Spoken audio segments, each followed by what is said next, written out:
My name's Caleb. I'm 26 years old, and just last month, I graduated from med school, finished right at the top of my class, actually. I should have felt like I was king of the world, standing there in my cap and gown with that diploma clutched in my hand.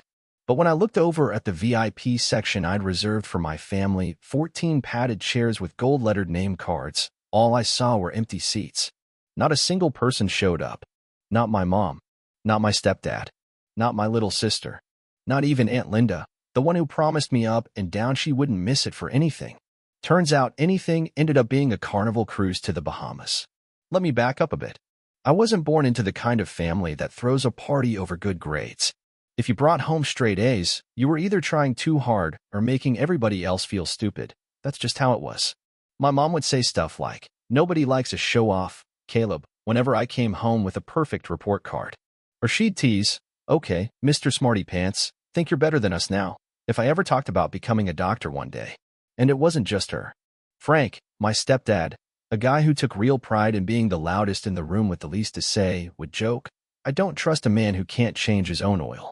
In his eyes, medicine was just bookwork, and bookwork was for people too soft for the real world.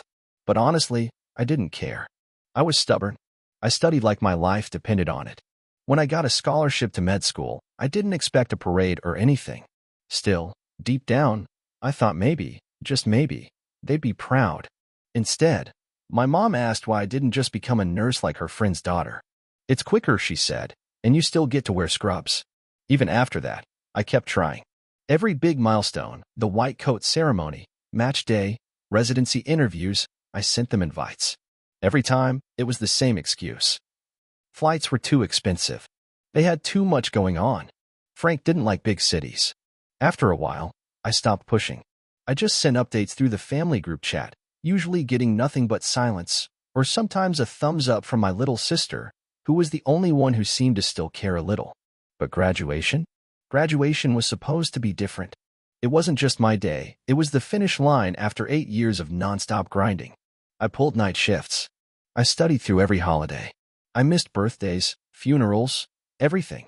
There were nights I slept in my car because I couldn't afford both rent and gas.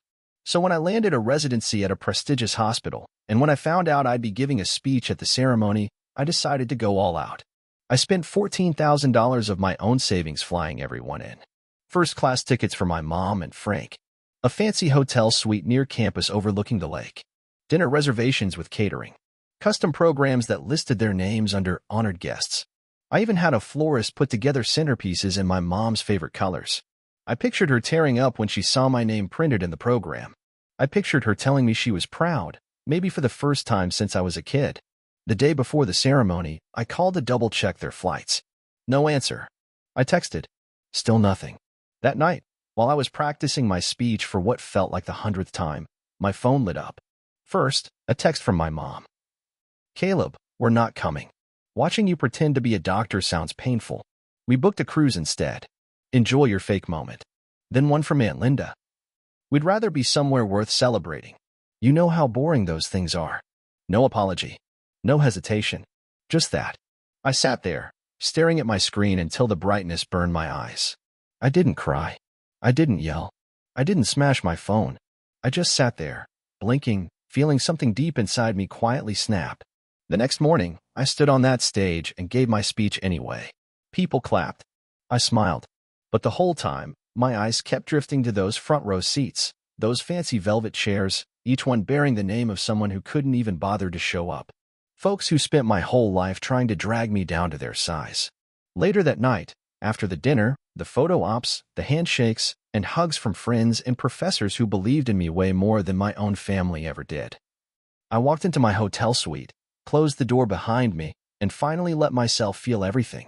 Not just the sadness, the betrayal, the humiliation, the raw ache of knowing I had laid out this beautiful moment for them on a silver platter, and they tossed it aside without a second thought. I didn't respond to their texts. I didn't return the casual voicemail my mom left 3 days later, the one that said, "Hope it went well. Send pics if you can." Instead, I made 2 decisions. First, I asked the university to print a second ceremonial copy of my diploma. I framed it in sleek black, wrapped it in gold paper, and mailed it to my mom's address. Inside the package, I included a printed 10 by 15 photo, A row of 14 empty chairs lined up perfectly beneath a banner that read, "Reserved for the family of Dr. Collier." And second, I made a change, a real change, something none of them would ever see coming. But I'll get to that. Because about 3 hours after that package hit my mom's mailbox, my phone started blowing up. Calls, texts, voicemails. Frank left a message saying, "You're being dramatic, kid." My aunt called it beyond petty. But it was my mom's voicemail that stopped me cold. She was sobbing so hard she could barely get the words out. "Cole, please. I didn't know it would hurt you like this. I thought you knew we were just joking. Please call me. Please." I didn't listen all the way through. I stopped when she said, "We didn't think it would matter that much." And that was enough. That one line, so clueless, so painfully dismissive, told me everything I needed to know. They still didn't get it. They never had. So I didn't call her back. I didn't answer any of them. Instead, I turned off my phone, sat at my kitchen table, and flipped through that photo I had taken right before the ceremony. 14 empty chairs, lined up in a perfect, lonely row. Their names were still taped to the backrests, almost like some cruel joke. That's when I opened my laptop, logged into my bank account, and started making a few changes. See, part of the reason I was even able to afford flying everyone out first class, no less, was because of a small inheritance my grandma left me. She passed away during my second year of med school. She wasn't rich, not by any stretch, but she managed to leave behind about $70,000 in a joint account she'd added my name to when I turned 18. She always used to tell me, "Don't blow this on bills or junk. Save it for when it'll mean something." And I listened. Over the past couple years, I only touched it when I really needed to. A little bit went to help cover my rent during my first hospital rotation. Another bit paid for flights to residency interviews. But most of it? I held on to it, dreaming about something bigger, maybe opening a small clinic someday, one that could travel into underserved areas. The plan was small for now, but it was starting to take shape. What my family didn't know was that originally, Grandma had planned to split the money 3 ways, between me, my mom, and my aunt. But about a year before she passed, after seeing how my mom treated me during one brutal holiday visit, she quietly changed her will. No big drama, no family meeting. Just rewrote the papers, cut them out, and left it all to me. "You're the only one I trust to do something good with it," she said. "They'll just waste it." Here's the kicker, though. Because the account was set up jointly with my mom when I was still a teenager, she wrongly believed she still had access to it. In fact, for months she'd been bragging to people, saying, "When Caleb becomes a doctor, we're finally getting that kitchen remodel." At first, I thought it was just talk, until my cousin let it slip that my mom and Frank had already scheduled a contractor for the same week as my graduation. That contractor never showed up. Why? Because after I got home from graduation, I emptied that old account. I moved every last cent into a brand new account, one that had only my name on it. Then I closed the old one. For good. And just for a little extra satisfaction, I donated a good chunk of what was left to a free clinic I hope to one day work with. I even sent them a note, a picture of me in my cap and gown, a thank you, and my name. If my own family couldn't celebrate with me, at least maybe someone else would benefit from what they threw away. Didn't take long for the fireworks to start. The calls came rolling in, but now they weren't sad. They were pissed. Frank was the first to lose it, calling me in a rage. "That was your mother's account," he shouted. "She's had her name on it since you were a kid. That money was supposed to be for the family." I didn't even blink. "You're right," I said, calm as anything. "It was for the family. But looks like you thought a cruise was more important than the family member who earned it." And then I hung up. Next came Aunt Linda, leaving a voicemail so high-pitched with disbelief you'd think I'd robbed a bank. "Do you even realize what you've done? Your mother's beside herself," she shrieked. And then, the classic line, the thing they all kept saying over and over. "We didn't think. We didn't think. We didn't think." Exactly. They didn't think. They didn't think about what it meant to stand alone at the biggest moment of my life. They didn't think about the money, the planning, the dreams. They didn't think about the kid I used to be, who would have given anything to hear someone say, "We're proud of you." All I got was silence, then mockery, then a wave of anger wrapped in entitlement. So no, I didn't feel guilty. I didn't regret mailing them that framed diploma and the photo of the empty chairs. And I definitely didn't regret what I did next. The third thing I did, the final nail in the coffin, was go through every important document I had. Bank accounts, insurance, legal paperwork, medical directives, the whole lot. And I changed my beneficiary. Everywhere it used to list my mother's name, I replaced it with someone else's. Marcus. My best friend. The guy who stayed up late helping me cram for finals, who flew across the country just to be at my graduation, paid for his own ticket, bought his own suit, and stood there in the crowd holding a sign that said, "Proud of my brother, Dr. Caleb R." The night after the ceremony, I took him out to dinner. At the table, I handed him a sealed envelope. He looked confused. "What's this?" he asked. I just smiled and said, "It's me choosing my real family." He didn't say anything right away. He just sat there, holding the envelope, his eyes getting a little misty. Meanwhile, my mom kept calling. She left one last voicemail, her voice cracked and raw with emotion. "You think money makes you better than us?" she cried. "You think your little degree erases where you come from? We're still your family, Caleb, no matter how far you run." But she was wrong. Family isn't just blood. It's not the people who share your name. It's the ones who show up. It's the ones who cheer the loudest when you finally get your shot. And most of all, it's the ones who don't disappear when the spotlight finds you. They disappeared. So I moved forward. It was a Friday evening, 3 weeks after graduation, when I heard the knock on my door. I had just gotten home from a residency orientation. Still had my white coat on, stethoscope swinging around my neck like a badge I didn't have to explain anymore. My apartment smelled like fresh takeout, and for the first time in what felt like forever, I was ready for a quiet, peaceful night. Then came the knock.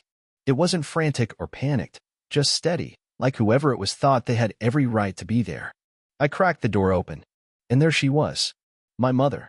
Her hair was wild from the wind, and her cheeks were flushed, probably from a mix of cold and rage. And standing behind her, arms folded tight and scowling at the hallway, was Frank. My stomach sank, but I didn't move, didn't say a word. My mom blinked at me, and for a second, it seemed like she didn't even recognize me. Maybe it was the white coat. Maybe it was the quiet strength. Or maybe it was the fact that this time, I didn't swing the door wide open. Didn't fall over myself trying to earn a scrap of her approval like I used to. She cleared her throat. "Caleb, can we come in?" she asked.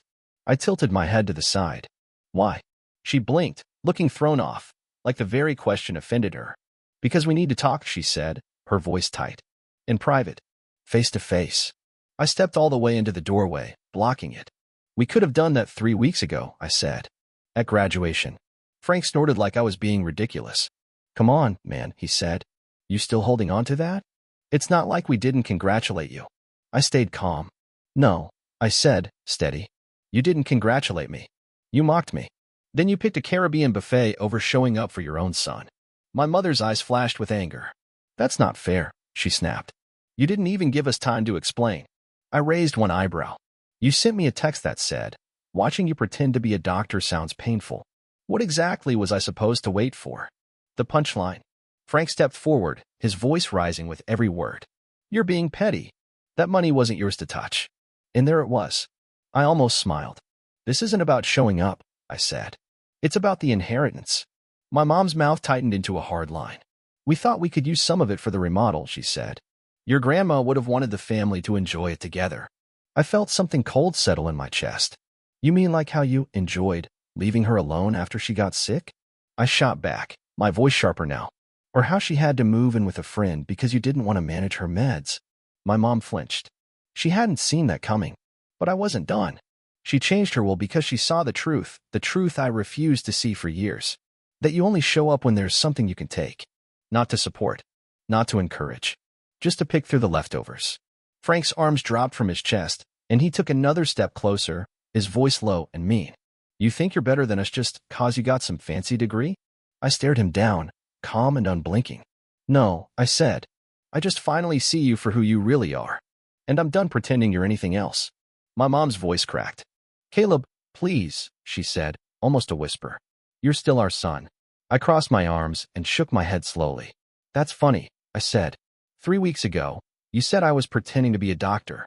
Now that the money's gone, suddenly I'm worth flying across the country for." She opened her mouth like she was going to say something, but nothing came out. For a split second, I thought I saw real guilt in her eyes. Maybe even shame. But it didn't last long enough to matter. I stepped back and pulled the door halfway closed. "You could make it across the country to beg," I said quietly, "but not across a stage to celebrate me. That tells me everything I need to know." She took a step forward, like she was thinking about forcing the door, but she stopped herself. Her voice came out small, almost childlike. "Can't we just start over?" she whispered. I paused, really thinking about it. Then I said, "We already did. I just started without you." And I shut the door. I didn't cry. I didn't smile either. I just stood there for a long minute, listening to the silence through the wood until I heard their footsteps fading down the hallway. Of course, that wasn't the end of it. News spread fast in my family. My aunt told her sisters, who told their husbands, who told my cousins. Some people call me a genius. Some call me cruel. My cousin Jake texted me, saying, "You did what we all wish we had the guts to do." Not everyone saw it that way, though. I got booted from some family group chats. I stopped getting tagged in Facebook posts. My mom's side of the family, the ones who'd never liked grandma much to begin with, acted like I'd raided some sacred family treasure. I even got a message from an uncle I hadn't spoken to in 5 years. It just said, "You'll regret this. Blood is blood." But I didn't regret it. I threw myself into work. I wore my white coat with pride. I hung my diploma on the wall, not the one I sent my mom. A new one, framed alongside a photo of me and Marcus, both of us grinning like idiots in front of the university banner. And I kept moving forward. 3 years passed. 3 of the hardest, most brutal years of my life as a medical resident. Long shifts that stretched into 72 hours. Missed birthdays, missed holidays, missed so much sleep I forgot what being rested felt like. But I grew. I treated patients. I held hands with the dying and with scared kids. I cried in hospital elevators when no one was looking. I laughed in break rooms at 3 in the morning. I saw things I can never unsee. And little by little, I became a real doctor, not just in title, but in spirit. The kind of doctor who doesn't flinch, who stands firm, who listens before speaking, and means every word when he does. And while my career was building, so was something else. That tiny seed of an idea, the dream of a clinic, it finally sprouted. With Marcus's help and a few generous donors I met along the way, I opened a small community clinic on the edge of a rough part of the city. Nothing fancy. 2-floor, 10 rooms, 3 doctors, 2 nurses, and a volunteer at the front desk. But it was ours. A place where nobody asked if you had insurance before treating you. A place that stayed open late because sickness doesn't punch a time clock. I named it after my grandma, the Evelyn R. Wellness Center. Her photo hangs right in the lobby. Every morning when I walk through those doors, I feel grounded. And honestly, I barely thought about my family anymore. It wasn't anger. It wasn't sadness. It was just peace.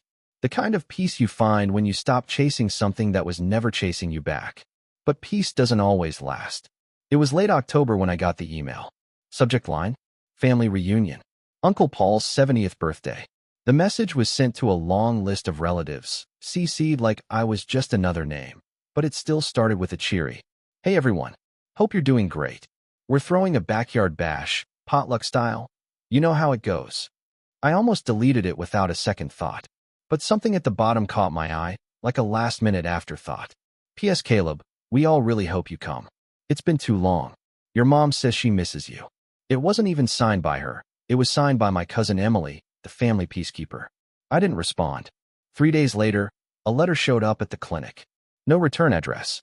Neat cursive handwriting. I recognized it immediately. It was from my mom. "Caleb, I know I'm probably the last person you want to hear from. And maybe I don't deserve to ask anything of you. But if you could find it in your heart to come, I'd be grateful. Not to dig up the past. Not to fight. Just to see you," she wrote. "Just to see my son again. I've changed. I swear I have. I know it's late, but I'm still your mother. Love, Mom." She had underlined love twice. I sat there staring at that word for a long while. Then I folded the letter back up, slid it into the envelope, and tucked it into a drawer I hadn't opened in over a year. The same drawer where I kept that photo of the 12 empty chairs from my graduation. I didn't even look at the photo this time. I just closed the drawer and left it alone. And then I went. I'm not even sure why, really. Maybe it was curiosity. Maybe I just needed to close the door properly, not slam it shut, not lock it up tight. Just close it. The reunion was held at a rented hall. Balloons, cheap catering, plastic tablecloths. Exactly the kind of thing my family adored. By the time I pulled into the parking lot, it was already packed. I stepped out of my car wearing a crisp button-up shirt and a pair of slacks, the fall wind biting at the back of my neck. Inside, it was chaos. Kids darting between tables. Grown-ups laughing too loudly. A DJ cranking out oldies way too loud for the small room. Someone had already spilled punch across the gift table. The second I stepped through the door, the noise dipped. Heads turned. There was a beat of stunned silence, like some old family reflex kicked in all at once. I heard someone whisper, "Is that Caleb?" I gave a small nod, polite but distant, and made my way along the back wall. I wasn't there for chit-chat. I wasn't there to relive old stories. I came to see if there was anything left worth salvaging. That's when I spotted her. My mother. She looked different, older somehow, softer around the edges. Her hair was streaked with silver now, and she wore a pale blue cardigan over a dress that didn't fit quite right anymore. Her eyes found mine immediately, like she was scared I'd vanish if she blinked. "Caleb," she breathed. "Hi," I said, keeping my voice easy, neutral. She took a step closer. "You came," she said, like she didn't quite believe it. I did. Tears welled up in her eyes the second she heard my voice, like she'd been holding them in for years. I didn't know if you even opened the letter," she said, voice trembling. I waited for an apology, waited for her to own up to everything that had happened, waited for something more real than guilt. Instead, she just reached out for my hand. "I've missed you so much," she whispered. I gently stepped back, keeping my distance. "You missed the chance to show up when it counted," I said. She winced like I'd slapped her. "I'm not here to fight," I added, my voice steady. "I just wanted you to see me. Not out of anger. Not to throw anything in your face. Just so you know, I'm doing fine. Without your support. Without the money you thought I needed. Without any of the things you tried to hold over me." There was a long pause. She lowered her eyes. "I deserve that," she said, voice barely above a whisper. "Yes," I said. "You do." I reached into my pocket and handed her a small envelope. Inside was a folded pamphlet. The Evelyn R. Wellness Center. On the front, I had written by hand, "In case you ever want to understand what I've been building and why I stopped waiting for you to be proud of me." She took it with shaking hands, holding it close like it might disappear if she let go. I didn't stick around after that. I stayed long enough to say happy birthday to Uncle Paul. Long enough to show I wasn't hiding. Long enough to show them I had built a life, real roots, without needing any of their approval. Then I turned and headed back to my car. As I crossed the lot, someone called out my name. I turned to see Marcus, grinning and holding up a coffee from our favorite little cafe. I hadn't invited him. He just showed up. Said he figured I shouldn't have to face them all alone. He handed me the coffee and said, "Figured you might want an exit drink." I laughed, the first real laugh I'd let out all day. "Let's go," I said. "I've got clinic work in the morning." As we pulled away, I glanced once in the rearview mirror. There she was, my mother, standing in the doorway of the hall. Pamphlet clutched tight against her chest. Eyes locked on the car as we drove away. She didn't wave. I didn't either. Because some endings don't need grand gestures. They don't need closure. They just need peace. And finally, I had mine.